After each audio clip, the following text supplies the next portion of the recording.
I now give the floor to His Excellency Fathallah F. Al-Zuni, Minister of Youth of Libya.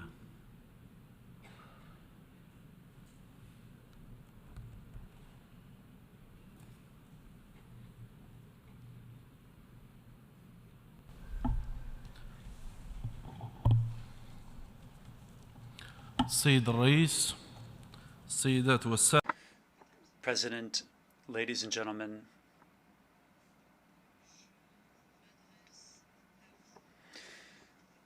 I am speaking to you on behalf of the President of the Council, on behalf of the Presidency of Libya, Mr. Mohammed al-Hanfi, who was unable to attend.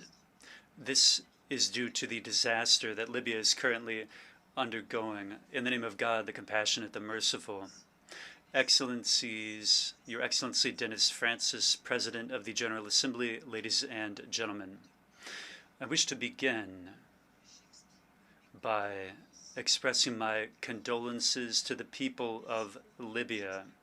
I wish to do so personally. I convey my full sympathy and my deepest condolences to the families of the victims of the flooding and torrential rains in the region of Jabal Akbar, especially in the villages, in the towns of Derna, Baida, and Susa. I also wish to convey my condolences to the people of Morocco and to His Majesty the King and to the government of Morocco following the earthquake in several Moroccan cities. I ask God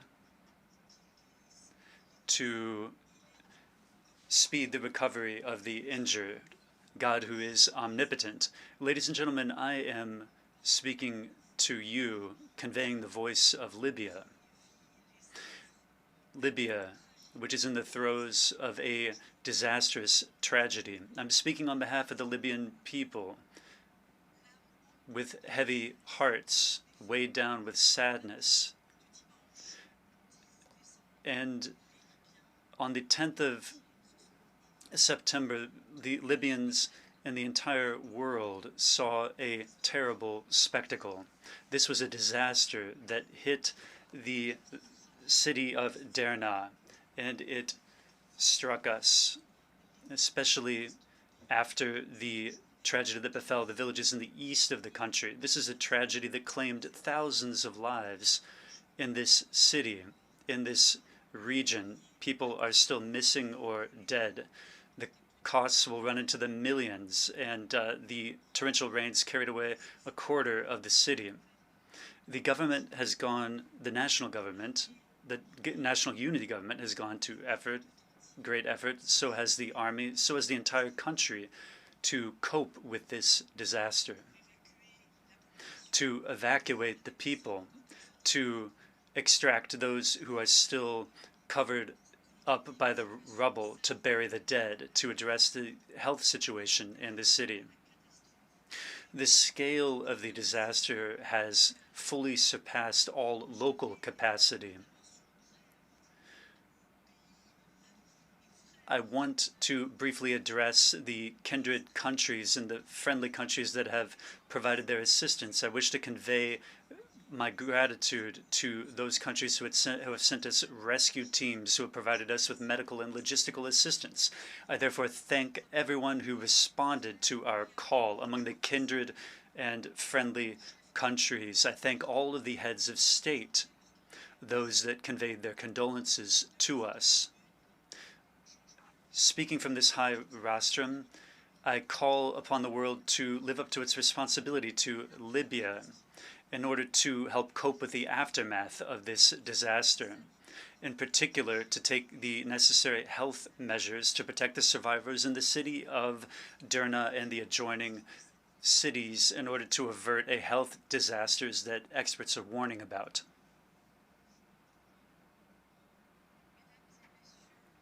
Ladies and gentlemen, the greatest values are born from the greatest suffering. So the disaster of Derna and the other villages, the breath of the Libyan people, the spirit of unity and solidarity. This is all coming into play. Since the tragedy, the Libyan people from the far south to the far north set aside their political divisions and set aside the civil war in order to be reborn, in order to transcend the wounds of the past, and in order to set course toward the future, to see through the eyes of future generations rather than through the eyes of politicians and merchants of war. This, doubtless, is the lesson that we need to pass on to our children to avoid repeating the errors of that generation. The souls of the people of Derna are turning their eyes, are turning toward reconciliation, the unification of the city. Ladies and gentlemen, our people has set an example through its solidarity and its unity, through its national cohesion, through its responsibility. These voices must be heard. It is time for democracy to begin in Libya, grounded in the will of the people and in sincerity, thanks to the support of the friendly countries of Libya, the United Nations, the AU, and the League of Arab States.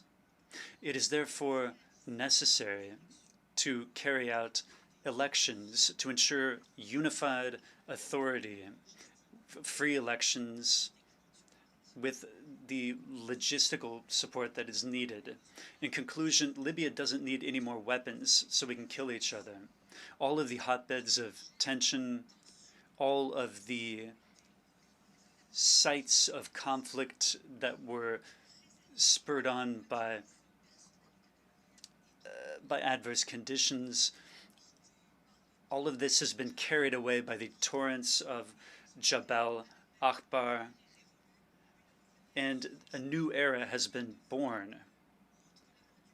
The only thing that is needed is the voice of the people, only the best interests of the fatherland, and there is no place for the corrupt and for the merchants of war. To Allah belongs the command ever before and ever after. I thank you. I thank the Minister of Youth of Libya.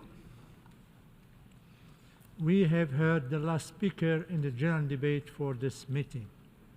We will continue the general debate tomorrow at 9 a.m. in this hall. The meeting is adjourned.